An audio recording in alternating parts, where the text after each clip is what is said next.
All right, everybody, welcome into Concrete Jungle, a New York baseball podcast here on FingerLakes1.com.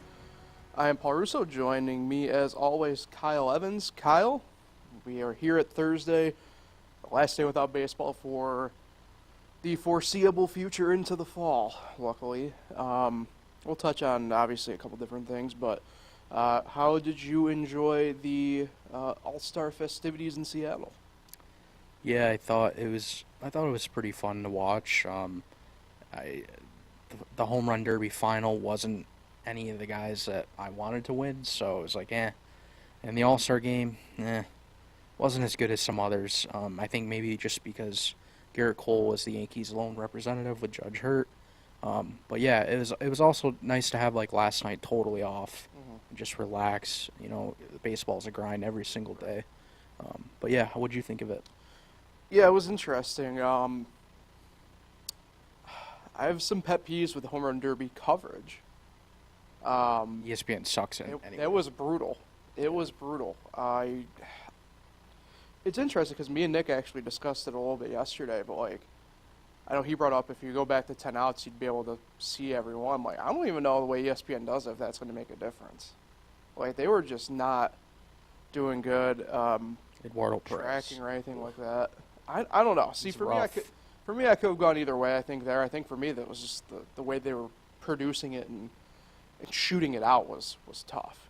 But yeah, I mean, I don't know if you're the MLB, it's the only All-Star, I guess, events as the whole like unit, I guess, right? You know how we have like All-Star weekend for the NHL and NBA, the Pro Bowl stuff. But MLB is the only one who has it across multiple networks, you know. And I don't know, I just don't know if that's the right move for it at this point. You know, a lot of the prelim stuff going into Monday in the Home Run Derby were on Peacock or MLB Network.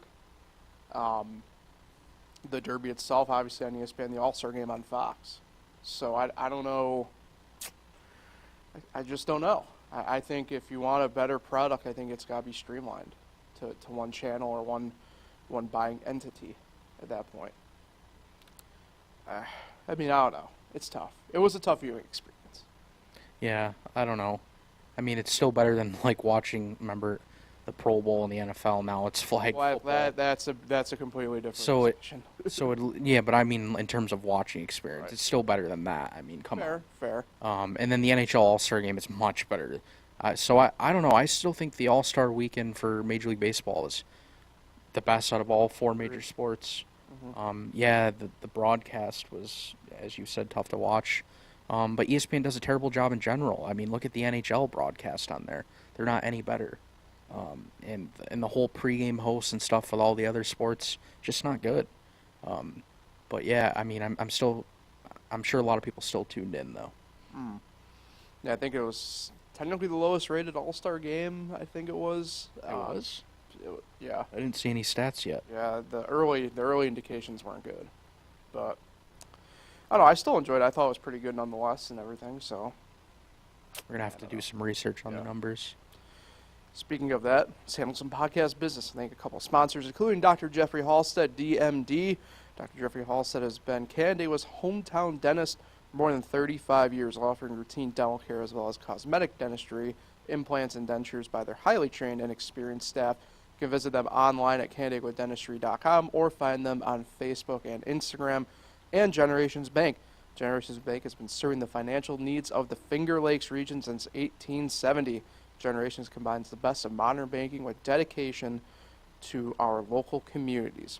Whether you are looking for a checking account, CDs, a home improvement loan, you name it, we have what you need. We are committed to serving and giving back to our communities. You can visit online at mygenbank.com. Generations Bank, member FDIC, and equal housing lender. So, it's probably going to be, in theory, a short podcast today. Obviously, there's not a ton to talk about because, well, every team's been off. But we're going to talk about, I think, you know, the expectations, what we kind of want to see from both the Yankees and the Mets in the second half of the year. Maybe go over some possible trade targets, stuff like that. So, like I said, probably going to be a little bit on the shorter end today, but sometimes that happens from time to time. So, Let's jump right in, and I actually want to begin with the Mets for the second half because we have been banging this drum for, I said it yesterday to somebody, for like 2 months about really both teams at this point, but really the Mets, where, I know I was a late arrival on it, but really it's been an underwhelming first half of the year for the Mets, and that would be putting it bluntly. Even probably too easy, to be quite honest. One of the highest payrolls in baseball, had the most spending this offseason, did not go and show the results in the first half they expected. They currently are 42-48, fourth in the NL East, and 18.5 games back in the division. It's tough to gauge, I think, a proper expectation sometimes, given how we thought this team should be and given where they are. So to me, with the Mets, they have a very small window because of the way the wild card is. It's, in my mind, a small window to make a quote-unquote playoff push here. That's going to have to start tomorrow on Friday, right? And not to jump too far ahead, right? They play the Dodgers.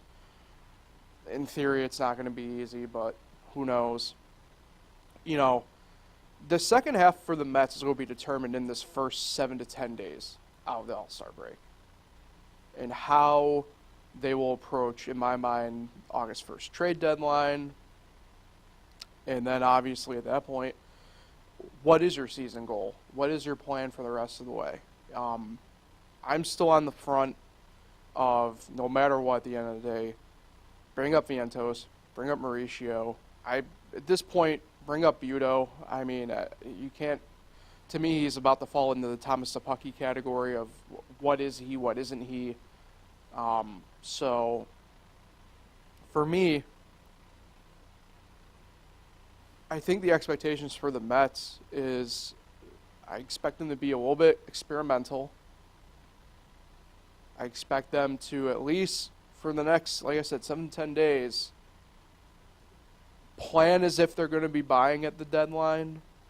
But my expectation, true expectation, is for them to technically be sellers at the deadline. Yeah, I agree with you there. I don't think in the next couple of weeks things will improve enough for them to go out and buy pieces. So yeah, I would say there's going to be some trades, not a lot though. I would say maybe a veteran guy will get traded or something. But yeah, I think the Mets are just going to kind of stand still and just basically ride it out the rest of the way. This first half of the season just really buried them in the standings. They have gained a little ground over the last week or two, but not enough to really go all out. So, yeah, I agree with you there. Yeah, and we'll jump into this a little bit here in a second because this portion's going to overlap some Yankees stuff too, especially some news that kind of came out today. But obviously, both the Mets and the Yankees are going to be one of the higher bidders here for Shohei Ohtani, whether it's at the trade deadline or into the offseason. And that's going to be a plan of action. Steve Cohen, Billy Epler, Buck Showalter, owner to GM to manager. I don't want to say Buck is going to be managing for his job quite yet. Only because, like, I and this is the part I fall back on something that I said a few weeks ago, where I don't think Buck is the real issue here. Obviously, it does fall on him, right? He's the leader, at least on the ground floor of it. Somebody's got to be held accountable. But remember when we were discussing, right, about how if he was fired in season, would it change anything? And I kind of stand by the fact that I don't think it does. And I kind of lean on the fact that I don't think it does necessarily even into the offseason if he were to be relieved of his duties. And this can kind of, I think, tie into maybe some of the trade deadline stuff here about the Mets, is where is this actual problem lying with them? And I go back to the clubhouse stuff still, and I think that's where you'll see, and I would trade, not to, again, jump too far ahead. I know we both are kind of in agreement on the Scherzer front, but I'd also trade Verlander at this point if you can find a suitor. I mean, something about some of these veteran guys, I don't get what's not clicking here. The Mets, for the most part, are a veteran-laden group. You know, outside of Alvarez and Beatty at this point. I mean, McNeil's a vet, Lindor's a vet, Pete at this point's a vet. You can't zig around it. Marcana's a vet, Marte's a vet, Nimmo's a vet, right? And obviously, pretty much everybody in the pitching staff's a vet outside of maybe Brooks O'Reilly, if you want to be technical about some things, and the guys that they've been doing on the Syracuse shuttle.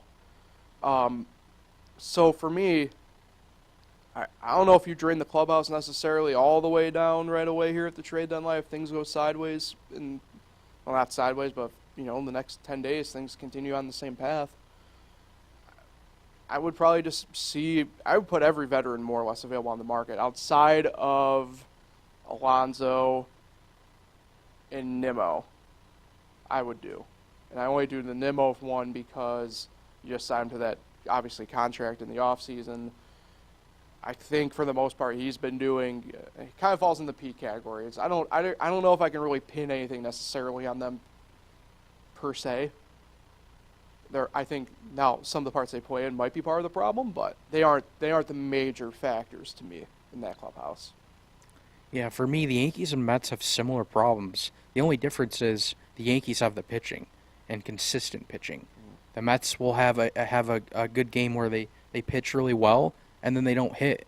It's the opposite of what the Yankees do. The Yankees usually always pitch well.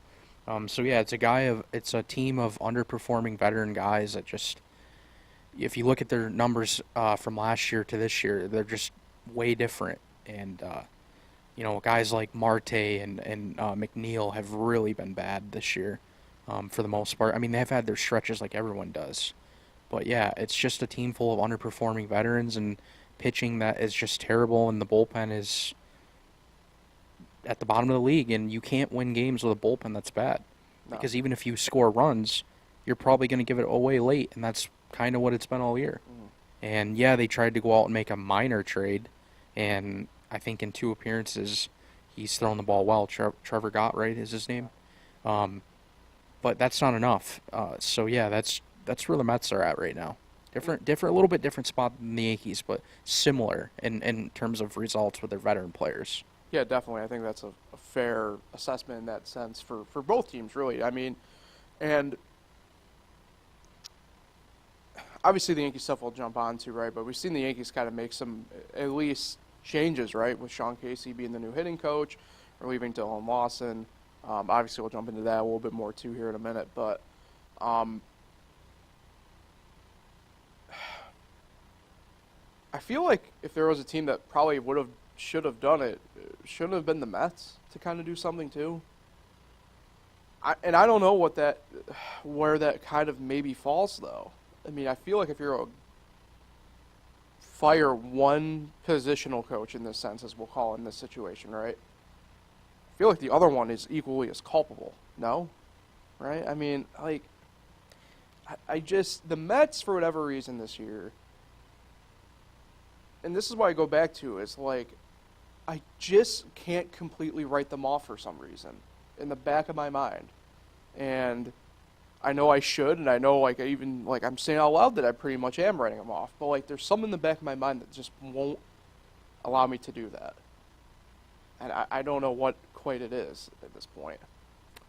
Yeah, I know what you're saying, but there's just so many teams right now that are around them that they have to get above. And I mean, do we really see the Padres continuing to do this with the way their roster is? Like, that's a team right there that's hovering right around the Mets. And I mean, yeah, they had some success against the Padres before the All-Star break, but I don't see how the Padres with that roster can continue to be this bad.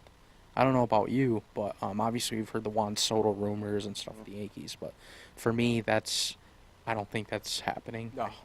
A lot of money to absorb. I think the Padres will figure it out and win enough where they won't be selling guys like that. But yeah, that's just me. I just feel like there's too much teams around them, and like, who knows what the Giants are going to do at the deadline? And the Giants, are above them too. There's just so many teams that are above them that they have to get over. And if those teams make trades, it's like, can they really do it? I think there's 7 out right now. which is not crazy, but it's not good. I think part of it is if the Mets wanted to make moves, they should have really been trying to kick tires sooner on stuff, right? And nothing against Trevor Gott, but that's a depth move more or less for more arms. It's not. God, I can't believe I'm saying it this way. It's not Aroldis Chapman. You know what I mean? Where the Rangers went out and just like, hey, we're just going to get ahead of the curve here on this and grab the guy. I don't know. And I think that's where part of it, too, is I feel like maybe Epler kind of feels like he's just trapped in this middle ground right now of, I'll give him another shot here and then we'll make that decision. But if you're Epler, I don't think you can be relaxed. I feel he's more in a hot seat situation than maybe Buck is. Now, to be fair, the one thing that is probably the biggest glaring issue with the Mets is something behind the scenes that we have talked about here, I think, a couple times, but not extensive. The fact that they just don't have a president of baseball ops right now. They don't have really at the end of the day that ultimate buck stops here guy. That kind of falls on Billy Epler in a way, even though that's not really his position. But it's kind of like one of those things where it's like, is it Billy Epler or is it Steve Cohen who has that buck stops here title? And I feel like neither one of them, to be frank, knows. And for all the credit we do give Steve Cohen, I think we should probably criticize him a little bit here in this spot, where if you're going to spend the way he's spent, I think you got to back it up here at some point by making some sort of change. Or in the situation of baseball ops, I know he said he wanted to wait until the offseason. Go and grab a guy. You have the money to pony up and do it. Go ahead and do it. Back it up again. There's pardon the pun for Buck Showalter in this situation, but there's no buck stop here right now with the Mets. And I think that, for me, probably is their biggest problem. Let alone the stuff on the field and the veteran stuff, but at the end of the day, in those suites at Citi Field, nobody appears to be taking any of the flack or giving out any of the flack. Yeah, I agree with you there. It just seems like everyone in the front office and, Steve Cohen just seems like they're just relaxed. Like, yeah, they don't, nobody likes losing, but they don't seem like they're, very either worried or aggressive is maybe the word. They just are kind of sitting back. Nobody's going to lose their jobs. The players, they believe in all their veteran players, and I think they're going to figure it out. And, yeah, it just seems like everything's just calm. And usually when, you have the highest payroll in baseball and you're 7 games under 500, you would think they would, there'd be more aggressiveness in the front office and with the owner. But that's not the case. Yeah, I mean, I think you talk about calm. I want to throw some chaos in here and start this dialogue. The Mets portion of it, they're expected to be a suitor for Shohei Ohtani, more so in the offseason. And we'll get to the trade deadline stuff here with it. But I think if you're the Mets at this point, you do have to plan for how you're going to make that happen to possibly bring in Shohei Ohtani. And I find it not coincidental, but I find it very factual that there's a reason why media members are asking certain players about what they feel about Shohei Ohtani, and not in terms of how he is as a player, but how would you feel as him as a teammate. They asked Kodai Senga, right, at the All-Star break, at the All-Star game at Media Day, about that. And Senga jokingly said he has the hat ready for him and everything like that, but there's validity there. I don't think Shohei would not want to go to the Mets, right? He has a guy in Senga that he knows there. It's obviously a big market. They want to win. They want to go out and win. So if you're the Mets, are you in play for Ohtani? Absolutely. But now's the time, in my opinion, especially because I don't think you're going to be in it for the trade deadline portion of it. I think you're going to be in it for the offseason portion of it. I think it's time you start moving your chess pieces around, making your layout work, so that way you can be the first one at the door and the first one to get him across the finish line to sign for your team. Yeah, I think you said that well, but I don't know if you've seen it, but why are so many people this morning saying that he prefers a West Coast team? and many are pointing to Fair. the Dodgers. So are the East Coast teams even on his radar? Remember, he had a chance to go somewhere else other than the Angels, when he first came over, and he chose the West Coast. So is that just where he wants to stay his entire career, or are these just, made up rumors? I guess we'll have to wait and see, but if that's the case, then I think the Dodgers are the heavy favorite. Well, I mean, I think Shohei, to his credit, when he was asked questions about where he would want to play hypothetically, he answered everything from saying that he's vacations in the off season in Seattle to everything else. I mean, he even said something about playing, like wanting to play in like Denver, even. Like I think he's playing it properly coy right now. I don't disagree. I think for the most part, there's a reason why Japanese players perform better when they go to a West Coast team. Obviously, it's closer to home, everything like that. There's more, I'd say, the demographic fits better out west than out east, outside of, say, New York City, which is just a different thing altogether. But, I don't think Shohei, for an example, would be a good fit in Cincinnati. But that's like I said, we'll obviously jump on that Yankee stuff when we get to the Yankee stuff. But yeah, I don't know how much I want to read into the whole entire he wants to stay to a certain place and blah blah blah. Because to me, I take more weight the comments that he wants to win. At the end of the day, and it's very apparent to me anyway. He does not feel that with the Angels right now, and And he should have known that before he correct. went there, though. That's the funny thing. Correct. But I feel like, if you're the Mets, you're going to be in play for him. Start getting those pieces ready. I don't know. Let's talk a couple different trade targets for the Mets here. Or maybe, in their case, pieces to move. Do we still feel the same way about, say, Scherzer and or Verlander? I know I do. I mentioned I think you got to get, like, Marte off the roster as best you can. I don't know if that's just going to be more or less you're eating the contract and you get cash considerations back, that type of deal for a guy like him. A name that intrigues me possibly here, because I think there might be suitors for him, and I know he wants to stay in New York, but I just don't know, because the Mets have guys behind him. I'm intrigued to see how Francisco Lindor potentially plays out if the Mets go full sell at the deadline. Teams, I think, would want him, right? Obviously, there's some contract stuff that you're going to have to play with. But I think that's a name to keep an eye on, in my opinion, because switch hitting shortstop, he's a clubhouse guy in theory. But it's hard to say if these guys with the Mets right now are clubhouse guys with the way the first half went.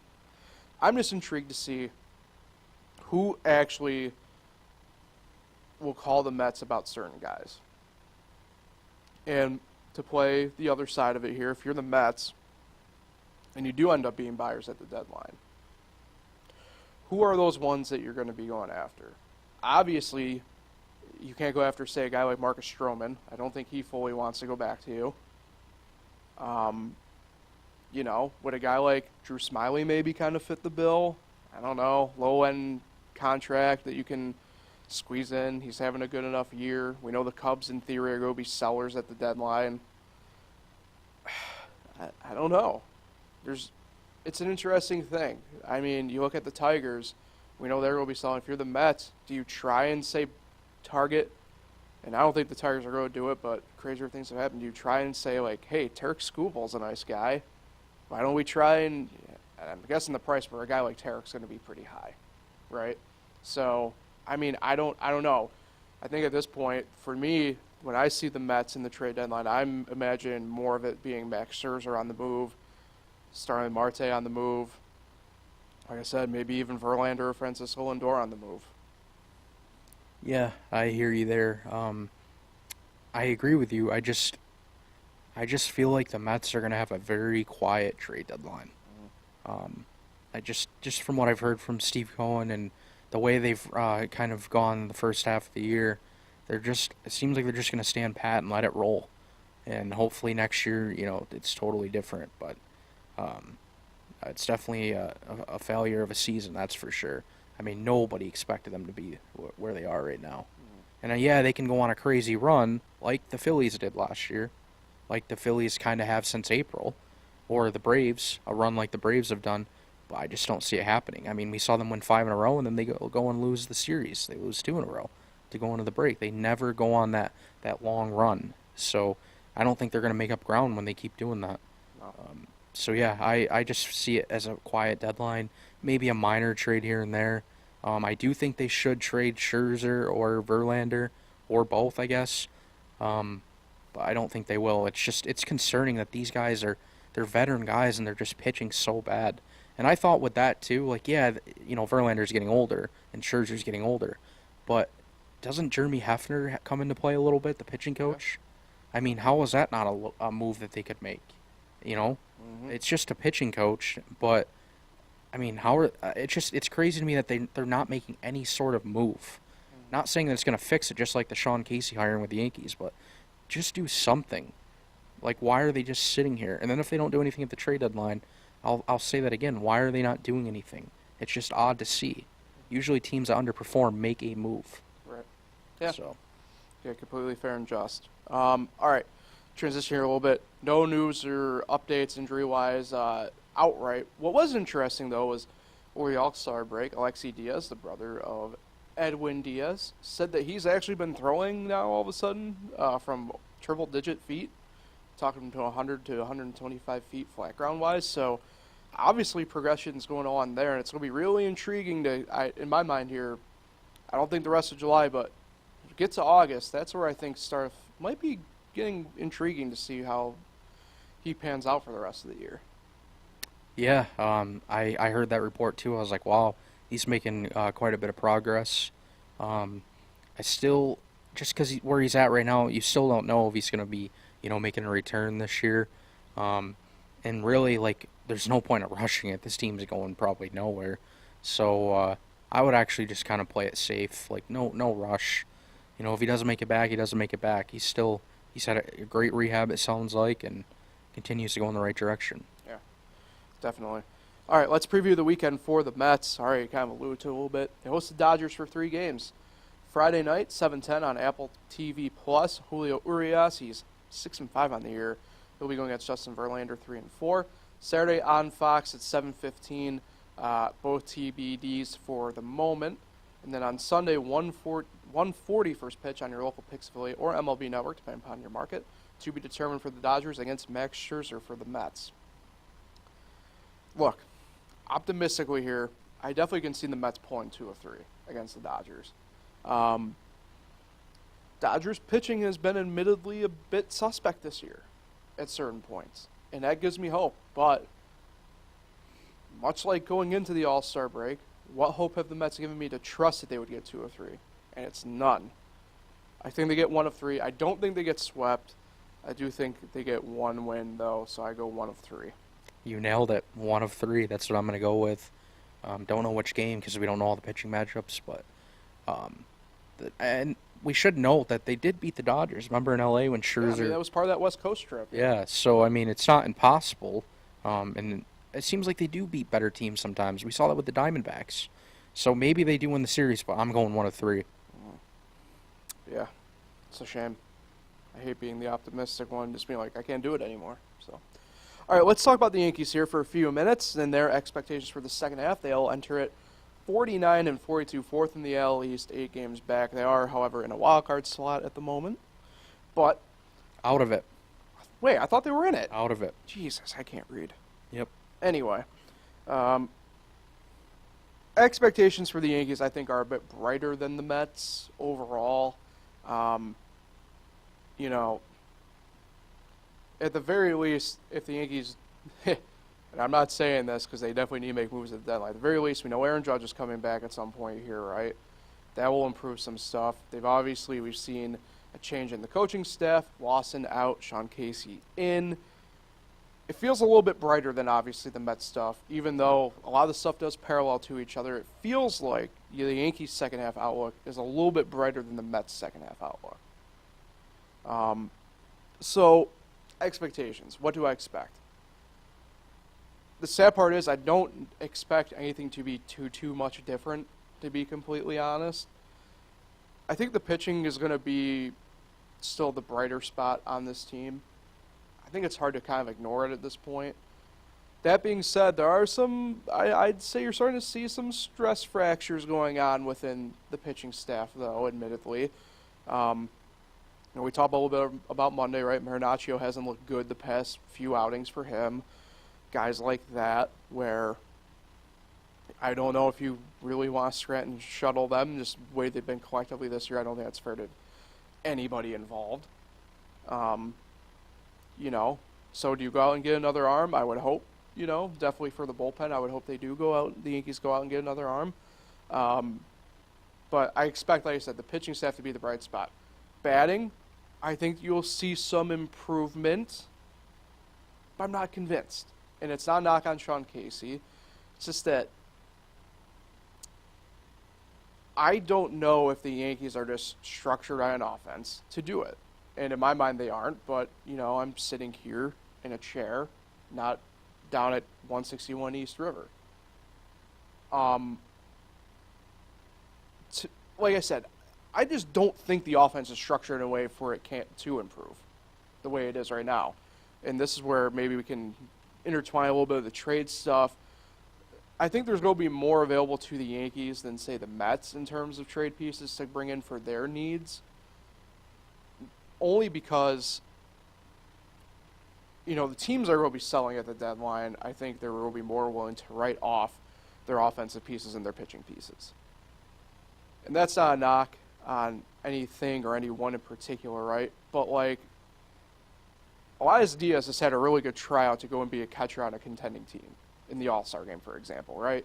And if you're the Rockies, he's a 32-year-old journeyman catcher that you're going to be able to probably snatch a decent enough high price for, but you aren't going to be able to probably get a ton for.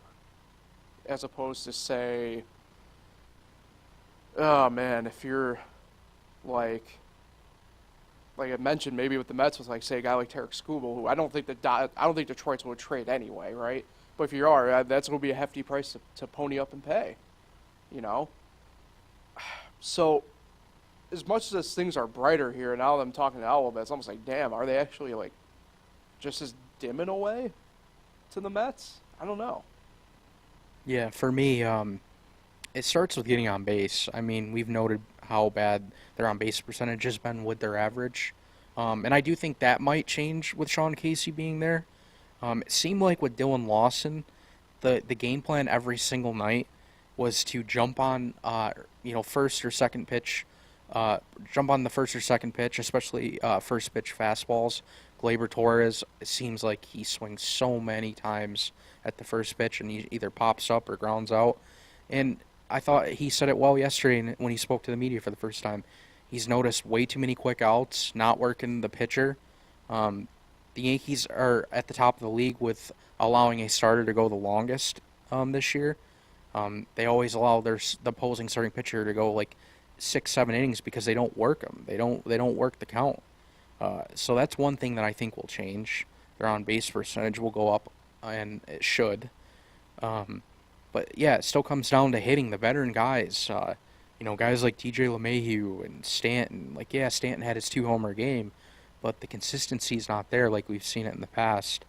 And Gleyber, he's such a streaky hitter. And, when those guys aren't producing, and Rizzo hasn't homered, in 36 games now? That's actually insane. Is it second longest of his career? Yeah, I think he had a 44 with the Cubs. No, it was I think he was still with the Padres when... Actually, it had to have been... Yeah, no, it had to have been the Cubs, yeah. Yep. Yeah, so, that's really why we're talking about the offense right now. Those 4 guys... Yeah, Judge is not there, but those 4 guys are more than capable of getting hits and putting the ball in play. And it just seems like so many strikeouts, no runners on base, and that's why they've been at the bottom of the league, because of that reason. So maybe Sean Casey gets in there. Every hitter's different, but maybe their approach changes a little bit. Maybe they get back to the old Yankees that we know, where they're at the top of the league on on-base percentage. And then when guys get on, you can be more aggressive on the base paths. If Volpe gets on, we know what he can do on the bases. So, it's just That's why they're having so much trouble. They're not even getting on base to even try to create runs. So perfect little segue here. Can you guess? I just pulled it up. Sean Casey's career on base percentage Ooh. Over 12 years? over 12 years. Probably double what the Yankees is right now. Well, 367 I don't think is quite double. Ooh, close though. The Yeah. Yankees are like 206 Yeah. since Judge has been out. Yep. Wow. Yeah. Hopefully he does somehow change this. I know He doesn't have a lot of stolen bases, so I'm not going to tease you with that one. yeah, I know your expectations with Casey aren't like significantly high like all these Yankee fans are, but maybe there will be some sort of change. I think it was worth Oh, at definitely. least trying. Yeah. No, I don't disagree. I don't think I do think that there's going to be some sort of change. It's just that I don't want. I'll be the Curb Your Enthusiasm guy here a little bit, where it's like, look, I just don't know if that I don't know if that lineup is exactly constructed for there to be improvement.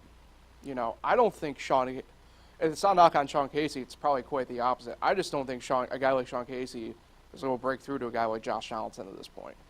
Yeah, I agree with you there. The lineup and the team's not constructed well, but there's no way they're at the bottom of the league with the A's, the Royals, the Tigers. This lineup is better than that. Like I said, the four main guys, they just have not been consistent or not clicked at the same time, and that's what's killing them. I get that Judge, provides protection and stuff like that in the lineup, but these guys, as we hear Aaron Boone say over and over again, are more than capable of doing some damage. I mean, 3.1 runs per game since Judge has been out, that's just insane to think about. And look at some of the teams they're facing. They're getting shut down by some of these pitchers that are just like, wow. Like Dean Kremer. You lay off of Mean Dean. Like the guy had one of the highest ERAs going into the Don't do that to Mean Dean. into the game. And Kyle Hendricks. I'm a proud Mean Dean fantasy believer. They got to Kyle Hendricks, but they lost to Jamison Tyone. Right. Like, I don't know.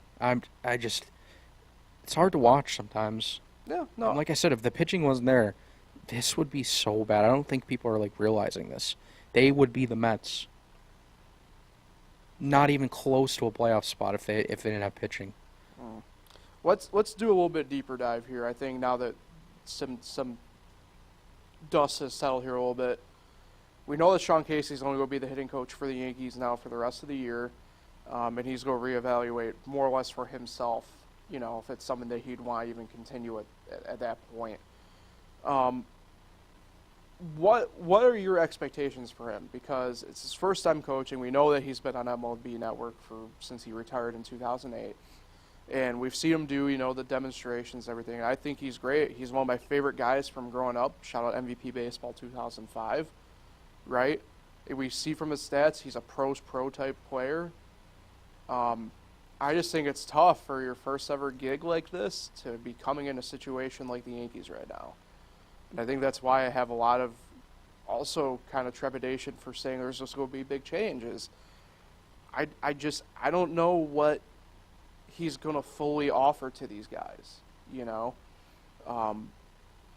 We know the way it's been done the past few guys, right? Whether you look directly at Dylan Lawson or Marcus Thames, or you want to go back a little bit further to a guy who I thought got maybe a bit of a raw end of a deal at the end, but like Kevin Long even,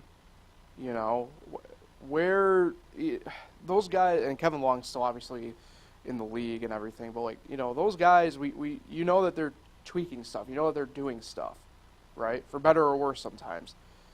Sean Casey, I don't know, because I feel like he's more of the rah-rah guy than the let's drop your hands that centimeter and kind of see what happens from there guy. Well, another thing that he said yesterday, I don't know if you heard it, but he thinks that MLB Network over the years that he's been there and breaking down, like you mentioned, swings and stuff, have helped prepare him to become a hitting coach. And I mean, I've watched several videos over the last couple of days of him even breaking down a guy like Alex Bregman when he's been in a slump, and it seems like he knows what he's talking about. And I mean, he should. He played in the league for 12 years. But I get what you're saying. It's the New York Yankees, and he's coming into an offense that has just been among the worst since Judge has gone out. But I don't have high expectations, but I think we'll notice a little bit of change in that lineup just by, like I said a little bit ago, like their approach. I think their on base percentage will go up. And I mean, this sounds like a broken record, but when the Yankees hit home runs, they win games. I mean, look at the little hot streak they had in May. When they hit home runs, they win games, and that's sometimes what they don't do. So maybe that something like that changes where they just relax a little more. They have a new voice in the clubhouse. Maybe some changes with their stance, like Volpe, will help. But yeah, I don't think stuff will change though for a guy like Donaldson. Yeah. Josh Donaldson's a lost cause at this point. I don't care if he hits home runs here and there. It's not good enough. He has, 4 singles on the season? It's a home run or nothing. And, he really kills their on-base percentage, too, just standing there looking at strike 3. But, yeah, I do like the Sean Casey hiring. And if I'm guessing right now, I think he will be brought back in the offseason. Okay. Yeah, let's transition over here, talk trade deadline and stuff like that for the Yankees. I think this is where we can talk about Shohei Ohtani a little bit too for the Yankees, because kind of came out this morning a little bit. I'm just gonna call it more or less that the Yankees are posed to take a run at him honestly here at the deadline. I don't know. You don't want to hear my thoughts on this about this rumor. Are we possibly on the same path here? Because I just don't see how it's possible. Oh no. Oh no, we aren't. It's about what Buster Olney said. Gotcha. I guess I'm looking more at the actual, I don't know how it's, feasibly, going to happen type thing. But, look, if I'm the Yankees anyway, I would just rather wait until the offseason, to be completely honest. Excuse me. Only because I look at Shohei Ohtani, right, and just once-in-a-generation type thing, even more than once in a generation, right? And obviously, like we said, the Mets are going to be in play for him. We know the West Coast teams are going to be in play for him. I don't think you can exclude Chicago still or anything like that just because it's a big market and, that always kind of glints and glamours a little bit. But I did find it interesting, the timing of how that thing got released this morning. Admittedly, because of producing and stuff going on here, I couldn't fully get into it. But, yeah, to me, I just don't see how it's possible at the deadline anyway. Yeah, to me, I guess I'll go on a little rant here. Have at it. I like Buster Olney. He's a great reporter. He breaks a lot of news. But what he said this morning is not news at all. If Shohei Ohtani becomes available, almost every team except the ones that are literally out will probably be making a call to at least see what it would take to get him at the deadline. So what he said this morning, why wouldn't Brian Cashman make a call if he becomes available, just to see what they would ask for? That this morning, Yankee fans are going nuts over this. This isn't news. This is speculation. Listen to his words. I just can't believe that Yankee fans are thinking that they're all in on Shohei Ohtani. No, they're gonna make a call to see what it would take, and if they like it, they'll do it. But also, why would you trade away? I get it that Buster only said their window's closing. Their guys are in their primes right now of their careers. But why would you give up almost half the farm system for a guy that's only going to be there for 3 months? Mm-hmm. And then you're going to probably try to re-sign him. But do you know how much that guy's going to get? There's no guarantee of that anyway either. So 3 months of Shohei Ohtani, yeah, that would be great. But is he really going to fix the entire Yankees roster? Right. Yeah, that's going to be a major improvement to the lineup, to the pitching, the starting rotation. But the Yankees have more holes to fill than just that. He'll be one position. And as we know in baseball, not one guy can carry a team all the time. Right. Except Aaron Judge does it sometimes, which is insane. Yeah. I think I worry too. I think this is the really big baseball guy in me. I worry the Yankees aren't going to let him be two-way either. Yeah, I mean, the rental issue of it's tough.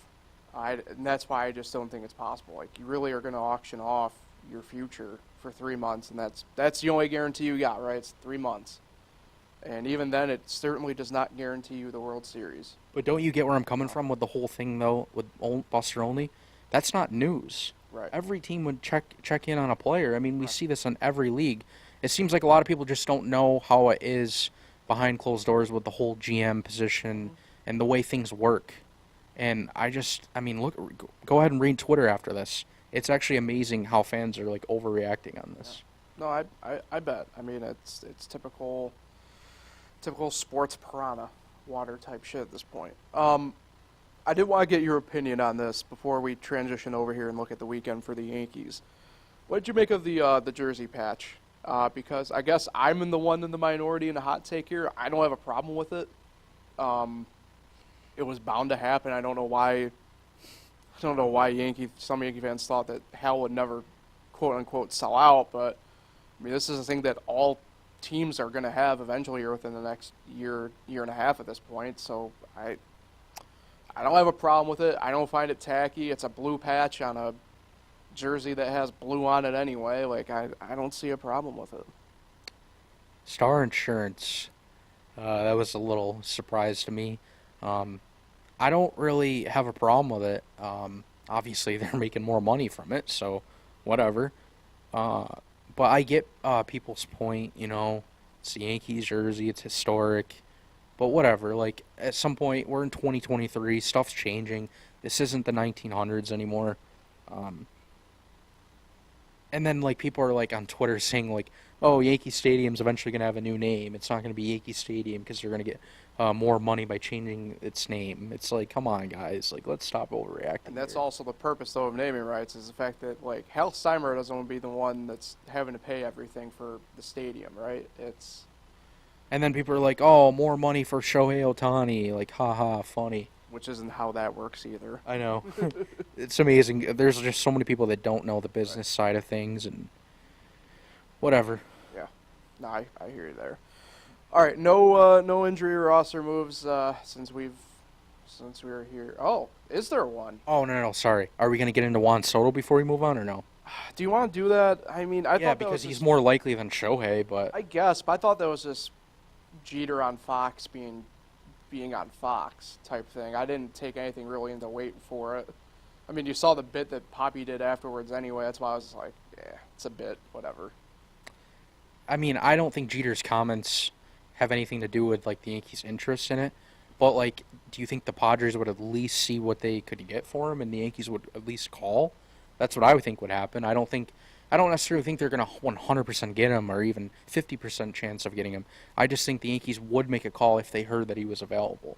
Yeah, I mean, I suppose maybe. I mean, they were kicking the tires on him last deadline when this was happening. So And it would definitely make the team much better. I mean, I don't know. I don't see. Is he making $23 million this year? Yeah. And the money issue of it's what worries me more than anything else. But I think Cody Bellinger's still more realistic for them. Yeah. In terms of like the money and the contract and stuff and what they would give up. Dare I say even Chris Bryant, I think, is more realistic still. Yeah. I mean, I'd love Juan Soto. I do think it's more likely than Shohei. But now Yankee fans, got their hopes up. Shohei or freaking Soto. Shohei or die. Yep. But yeah, I don't know. I just want to kind of mention it, I guess, a little bit. Yeah. Fans are going nuts over it. Yeah, I don't know. I just thought it was more a bit. But, hey, where there's smoke, there's fire, right? Another nice lefty bat to add Yeah. to the stadium. Yep. All right, so the Yankees are on the road to start the second half of the year in Colorado. Friday night, 8:40 first pitch on Yes. Carlos Rodon goes for his second start of the year, looking for his first win against Austin Gomber. What happens when you trip over with the enunciations there sometimes? He's 7-7 on the year. Saturday, 8:10 on Yes. Clark Schmidt against Connor Siebold, and then Sunday, Garrett Cole against Chase Anderson. Sunday, 3:10 first pitch on Yes. So, this one's interesting. I really want to say sweep. They cannot- have to. I cannot describe to you how bad I want to say sweep, but I'm gonna have to check myself. I think it's 2 of 3. Yeah, I mean, you're probably going to be right, just the way things have gone. But thank God, it would be so nice to see a sweep out of the break. They need it. This Rockies team is 23 games above 500. They are at Coors Field. It's Above 500. You mean below? below. Sorry, I misspoke. I have so many numbers in front of I me. know you do. It's wild.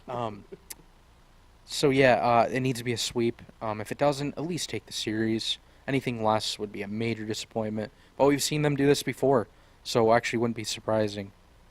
But if they're going to turn a corner, they need to do this. And I don't know if you've looked ahead too further than this, but their first 11 games out of this All-Star break are against teams that are below 500. They got to take advantage of this. Yeah. And the last two are against the Mets at Yankee Stadium of this stretch. Mm-hmm. And remember what happened last time they played them. Yep. They should have swept. Mm-hmm. So, yeah, I do think this 11-game stretch coming up is huge, and that'll lead right into the All-Star break. If they go, say, like 8-3, which would be outstanding, maybe that'll make Cashman be even more aggressive. Yeah. So, yeah, big 11-game stretch ahead.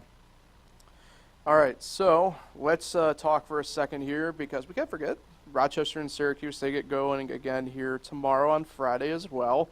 And it is in Syracuse where the S-Mets are hosting the Red Wings for the weekend. It's only 3 games as they come out of the break, another week long stuff. Only major really note to make for the Red Wings is Lucius Fox activated off the injured list a couple days ago, so he'll rejoin the active roster there. Thruway Cup, Duel of the Dishes, bunch of different names going for this one. It's always exciting. There's an awesome little social media battle going back and forth between the teams right now.